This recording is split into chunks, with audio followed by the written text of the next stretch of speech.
गुरु कौन है? जो अपने अंतर उस ब्रह्म को पहचानता है, आत्म का ज्ञान है जिसके पास, वो ही गुरु है। गुरुपदिष्ट मार्गेण मनः शुद्धिं तु कारयेत्, अनित्यं खण्डयेत् सर्वं यत् किंचिदात्मगोचरम। श्री गुरुदेव के द्वारा उपदिष्ट मार्ग से मन की शुद्धि करनी चाहिए। जो कुछ भी अनित्य वस्तु अपनी इंद्रियों की विषय हो जाए उसका निराकरण करना चाहिए, उसका खंडन करना चाहिए। इस श्लोक में दो बातें आ रही हैं। एक, सदगुरु के उपदेश को सिर्फ सुनो नहीं, सदगुरु के उपदेश को धारण करो। Use it in your contemplation. Don't just listen to the teachings of the master, you need to contemplate on it. You need to meditate on it. Master's teachings are not meant just to be heard. This is very disrespectful. सुनो नहीं, उस उपदेश को जीवन में लाओ, जीवन में उसके ऊपर अमल करो। मन की शुद्धि करनी चाहिए। अब यह ज्ञान किस मन में टिकेगा? जिसका मन शुद्ध है। जैसे आप दूध डालिए ऐसे बर्तन में जो पूरी तरह साफ ना हो, दूध खराब हो जाता है। जब दूध खराब बर्तन में टिकता नहीं तो खराब मन में ज्ञान कैसे टिकेगा? जिस मन में विषय वासना विकार हैं वह मन कैसे टिकेगा? ना तो वो मन टिकेगा, ना उस मन में ज्ञान टिकेगा, दोनों ही नहीं टिकने वाले।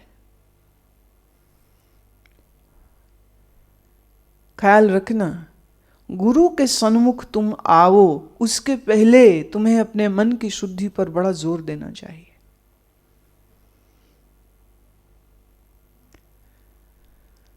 गुरु के सामने बैठ के मन शुद्ध नहीं होने वाला, शुद्ध करना पड़ेगा। कैसे?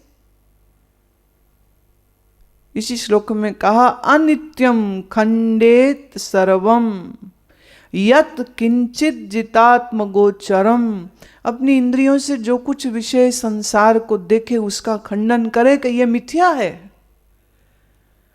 संसार के भोग के पीछे पागल ना हो जाए। मैं मेरी के जाल में अपने आप को इतना ना फंसा के रखे। और तो और जब संबंधों को निभाए, परिवार के जन, मित्र जन इनको मिले, इनके साथ व्यवहार करे, तो व्यवहार करते समय पर भी यह बात याद रहे कि इनका मेरा संबंध स्थायी नहीं है, टेम्परेरी, ये मेरे नहीं है। ये मिट्टी का बना पुतला जब तक इसमें सांस है तब तक खेल रहा है, जहां टूटी सांस की डोरी इसकी ढेर हो जाएगा, इसमें है ही कुछ नहीं। अपने सामने शरीरों को देखकर इस बात का चिंतन हो। जैसा रैदास जी ने कहा, जल की पीत पवन का थंबा, जल की पीत पवन का थंबा, रक्त बूंद का गारा, रक्त बूंद का गारा, जल की पीत पवन का थंबा, रक्त बूंद का गारा। एक एक पंखी बसै बेचारा।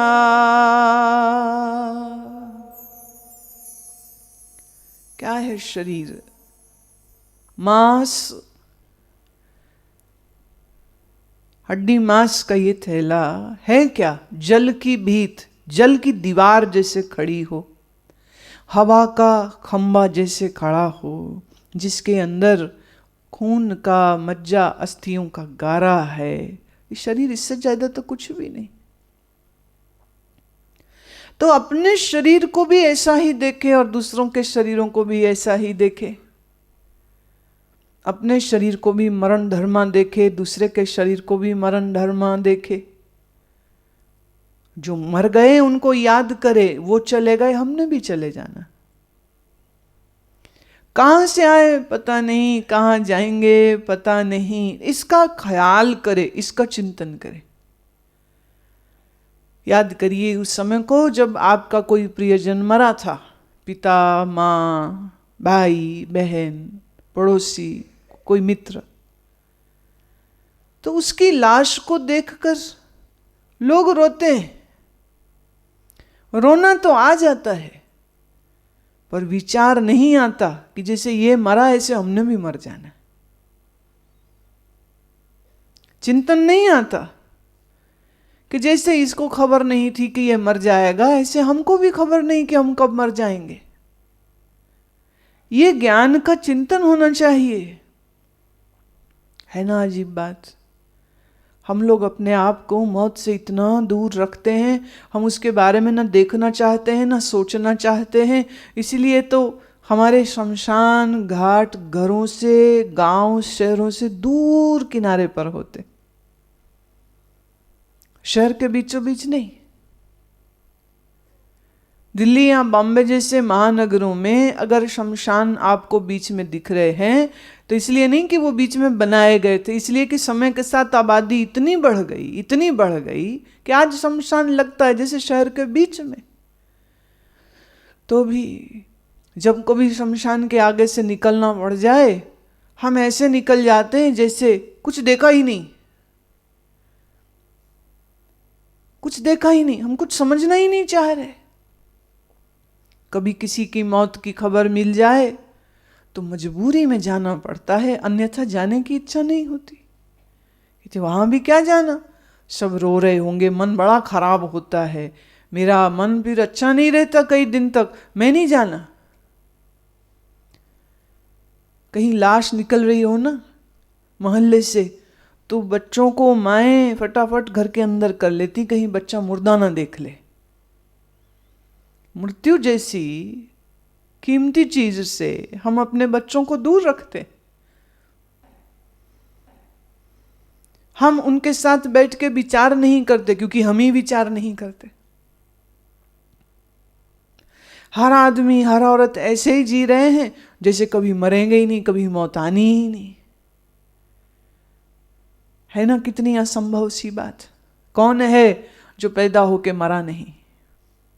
कौन है जो सनातन जिया हो इस मरनहारा शरीर के साथ? फिर भी मानव बुद्धि की डिटाई देखिए, हम नहीं सोचना चाहते मौत के बारे में, हम नहीं सोचना चाहते। और यही सोच तुम्हारे अंदर अगर बनी रहे तो यही तुम्हारे मन को शुद्ध कर देगी। क्यों? मन किस चीज से आसक्ति करे जब मर ही जाना? तो बूढ़े लोग आखिरी समय में, जब पहुंचते ना तब जाकर के तिजोरी की चाबी देंगे, तब जाके वसीयत पर साइन कर देंगे, तब जाके अपने बच्चों को जो जो देना है वो देते। तब तलक नहीं जब तलक उन्हें कन्फर्म ना हो जाए। उसके पहले लाला जी तिजोरी की चाबी अपनी धोती के साथ बांध के रखते, छोड़ते नहीं। सोए तो सिराने के नीचे रखते, विश्वास नहीं करते किसी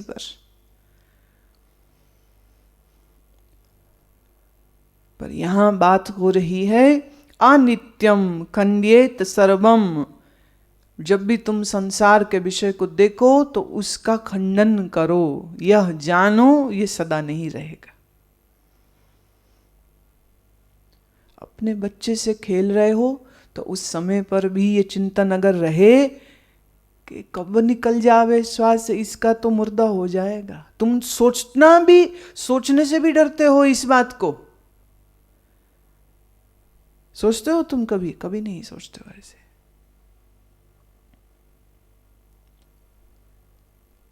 एक्चुअली वही तो समय है, पहले स्वयं को मृत देखने का अभ्यास करता रहे।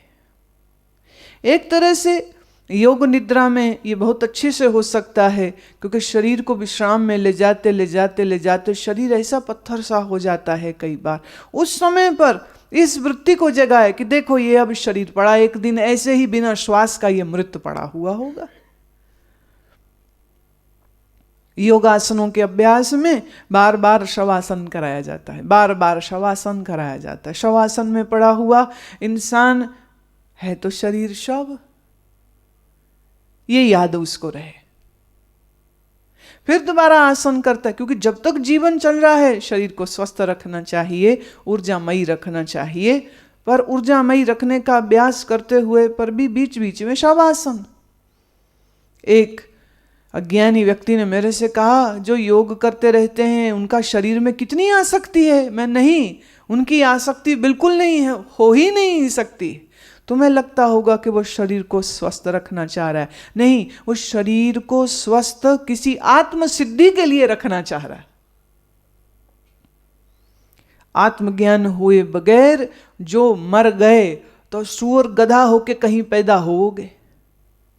तो जीवन मेरा चले, चिरकाल तक चले, वह प्रकृति से प्रार्थना कर रहा है आसन अभ्यास करते हुए कि शरीर बना रहे, स्वस्थ रहे, वात पित्त कफ संतुलित रहे, प्राण की मुझे समझ रहे, शरीर का स्वास्थ्य बना रहे, ताकि मैं अभ्यास कर सकूं, ध्यान कर सकूं, गुरु सेवा कर सकूं, सत्संग कर सकूं। मर गए तो क्या करेंगे? योग सिर्फ शरीर को स्वस्थ रखने के लिए। आजकल तो प्राणायाम ये कर लो तो ये बीमारी ठीक हो जाएगी, ये प्राणायाम कर लो ये बीमारी ठीक हो जाएगी, ये आसन कर लो ये बीमारी। जैसे योग सिर्फ बीमारियां ठीक करने का तरीका है क्या? तो बोनस में मिलता है, आसन करने से बोनस में स्वास्थ्य मिलता है। पर एक योगी आसन इसलिए नहीं कर रहा कि वो बीमार ना हो, या रोग है तो कोई ठीक हो जाए। योगी इसलिए योगाभ्यास कर रहा है कि जितना जितना योगाभ्यास करता है उतना उतना मन काबू में आता है, उतना उतना। देखिए, आप 2 घंटे अच्छे से योगासन करो और उसके बाद 1-1.5 घंटे आप प्राणायाम करो, कैसा मन विचार शून्य हो जाए। और फिर शवासन में गए तो दुनिया ही खत्म सारी। उस समय जितनी शक्ति शरीर की है वो आसन करने में लग गई। प्राणायाम करते हुए मन अंतर्मुखी हो जाता है और अंतर मन टिकने लग जाता है, अंदर इतना अच्छा लगने लग जाता है, आँख खोलने को जी नहीं होती। तो स्वयं से ही प्रत्याहार और फिर धारणा और फिर ध्यान में पहुंच गए और फिर बाद में लेट गए शवासन में, बात खत्म। कितना सुंदर एक प्रोसेस है, एक प्रक्रिया है ये। मन को शुद्ध रखे। कैसे? अशुद्ध को मन में जगह न दे। सारा संसार ही अशुद्ध है, माने पूरे संसार को मन से निकालो, मन खाली करो। मन में सिर्फ परमात्मा का ध्यान रहे, मन में सिर्फ आत्मचिंतन रहे और कुछ संसार की बात मन में नहीं। अब तुम जरा अपने मन को देखो, बैठो ना कहीं थोड़ी देर, तो बच्चों का ख्याल, घर का ख्याल, रिश्तेदारों का ख्याल, दोस्तों का ख्याल, दुश्मनों का ख्याल, किसका किसका ख्याल आता रहता है। फिर तुम कहते हो मेरा मन नहीं टिकता। मन तो तुमने लगा रखा है संसार से, ईश्वर में कैसे मन टिकेगा? और सच यही है, जब तक आपके मन में वैराग्य जागृत नहीं होगा, तुम्हारा मन कभी एकाग्र नहीं हो सकता। ये विचार जो चलते रहते ना तुम्हारे अंदर, ये सिर्फ इस बात का सूचक है कि आपने अपने मन को संसार से बांध के रखा हुआ, अकड़ा जकड़ा है मन संसार में, तो ध्यान की उड़ान कैसे होगी? सूत जी कह रहे हैं संसार अनित्य है, मेरा शरीर अनित्य है, ये भोग अनित्य है, जो कुछ आंख से दिखता है सो अनित्य है, जो कुछ कान से सुनता है सो अनित्य है, जो कुछ जीव चखती है अनित्य है, जो कोई चीज हाथ छूते हैं अनित्य है। इस अनित्य के चिंतन से मन को हटाओ,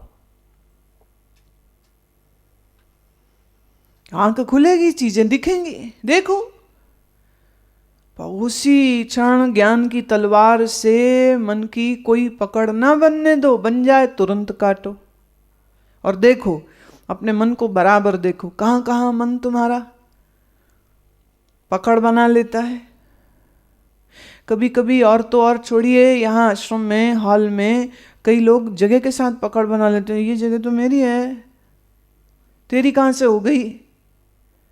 ना कानूनन तेरी है, ना कागज पत्री है, पर जगह में भी मोह कर लेते। कई दफे वो ऑफिस वाले मुझे बताते हैं, वो कहते कई दफे फोन करते, वो कहते वो जिस कमरे में मैं पिछले बार ठहरा था ना, वही कमरा देना। भाई वही क्यों? उसमें भी ममता बना लेता है। बहुत जल्दी अपने आप को जगह से, लोगों के साथ कंफर्टेबल मत किया करो। Be in discomfort all the times, because the moment you become comfortable with something or someone, you begin to create bondages with that thing or with that person, and that bondage kills you.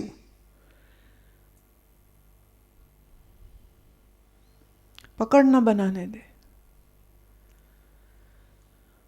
मेरे परिचय में एक दो महात्मा हैं, वो क्या करते, पुराने सारे महात्मा ऐसे करते थे। वो एक दिन किसी भी शिष्य को बोल दिया, जो ब्रह्मचारी उनके पास है, जो स्टूडेंट है उनके पास, उनको कहते अच्छा चलो जाओ 6 महीने के लिए तीर्थ यात्रा में जाओ, 6 महीने बाद वापिस आना। कहाँ जाऊं, कहाँ रहूं, कहाँ खाऊं, ये सब चिंता, ये सब इंस्ट्रक्शन गुरुजी नहीं देंगे, अपने आप करो, गो।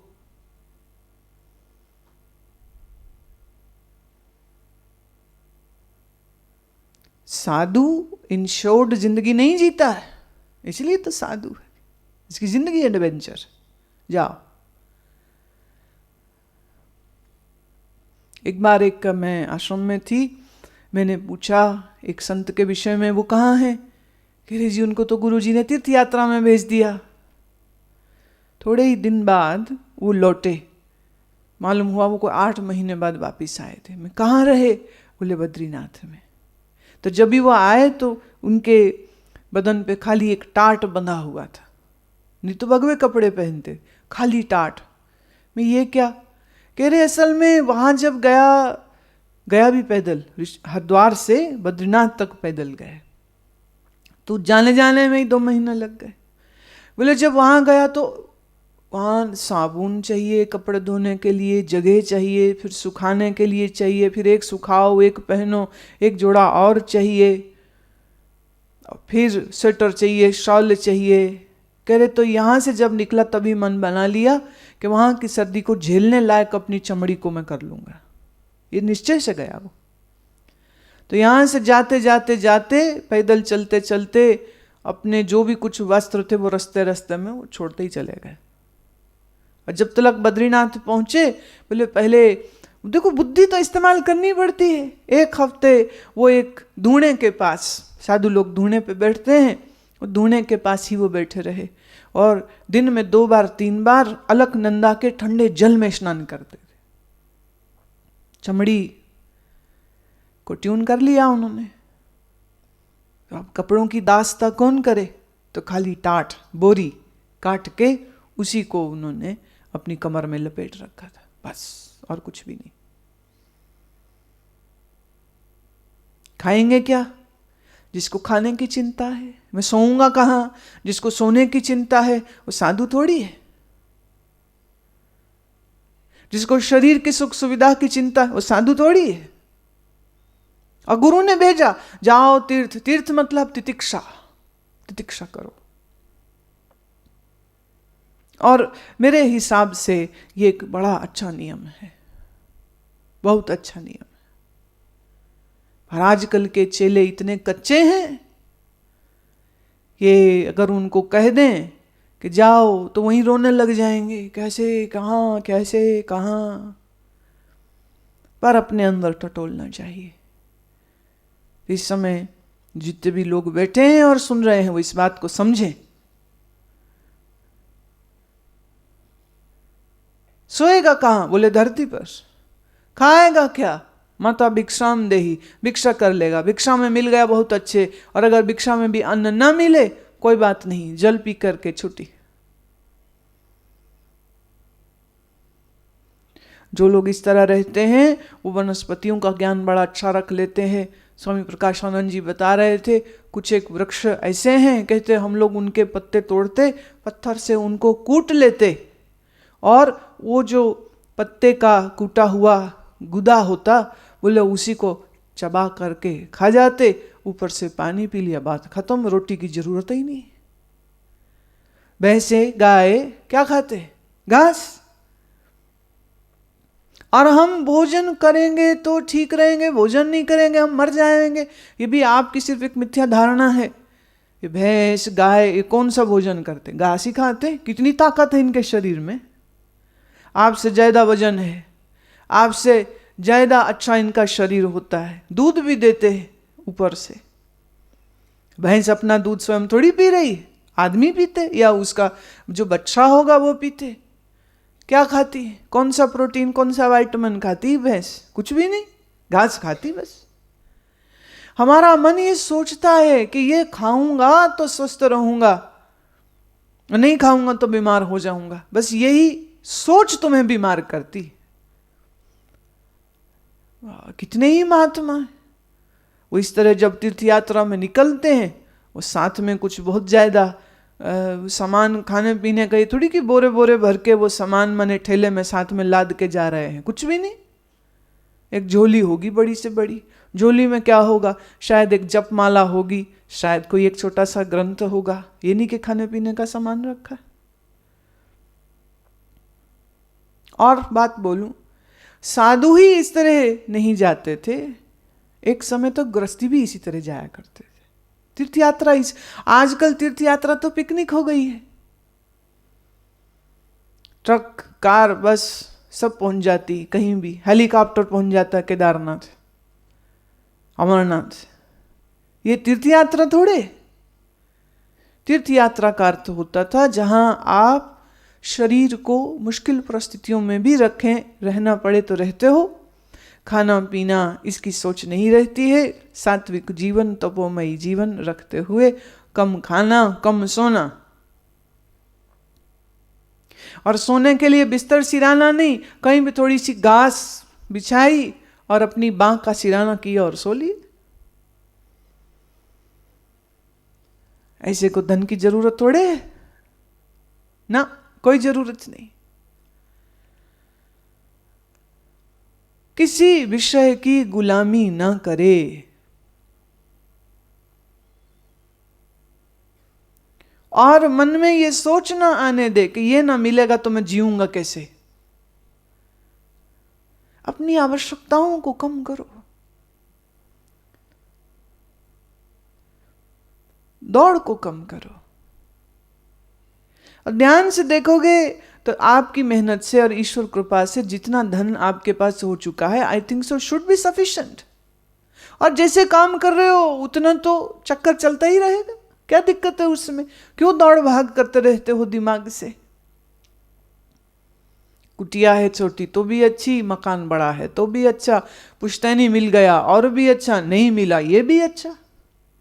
भाई अगर बड़े बुजुर्गों का कमाया हुआ पैसा खाओगे तो उनके किए गए पाप कर्म भी खाने पड़ेंगे।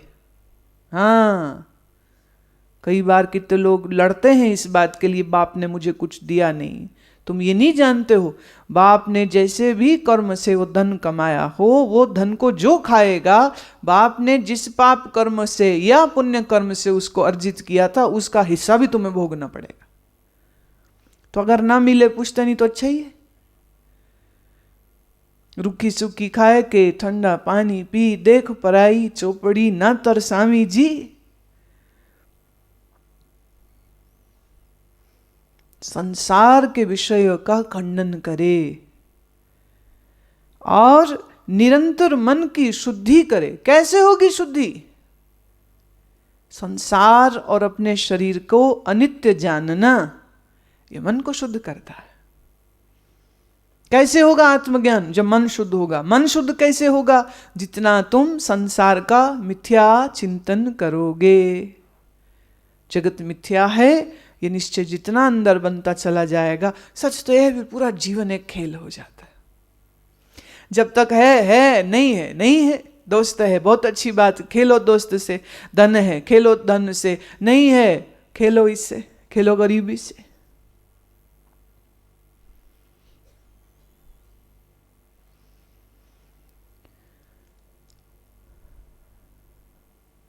चित्त को कहीं बंधने न दे। किमंत्रम बहुनोक्तेन शास्त्र कोटिस्तैरपि दुर्लभा चित्त विश्रांति बिना गुरु कृपाम पराम। यह ज्यादा कहने से क्या लाभ? श्री गुरुदेव की परम कृपा के बिना करोड़ों शास्त्रों से भी चित्त की विश्रांति दुर्लभ है। शास्त्र पढ़ने से मन को विश्राम नहीं मिलता। गुरु कृपा मिले तो मन को विश्राम। अब गुरु कृपा किसको मिले? जिसका मन शुद्ध। गुरु कृपा देते हैं? ना ना ना ना, गुरु तो कृपा स्वरूप हैं। जैसे सूर्य प्रकाश रूप है, प्रकाश दे रहा है, पर आप अपनी खिड़की दरवाजे खोलिए तो सूर्य की किरणों से आलिंगन कीजिए, और अगर खिड़की दरवाजे बंद कर दो तो आई हुई किरणें दरवाजे पे खटखटाएंगे थोड़े ना कि खोलो हम आ गए।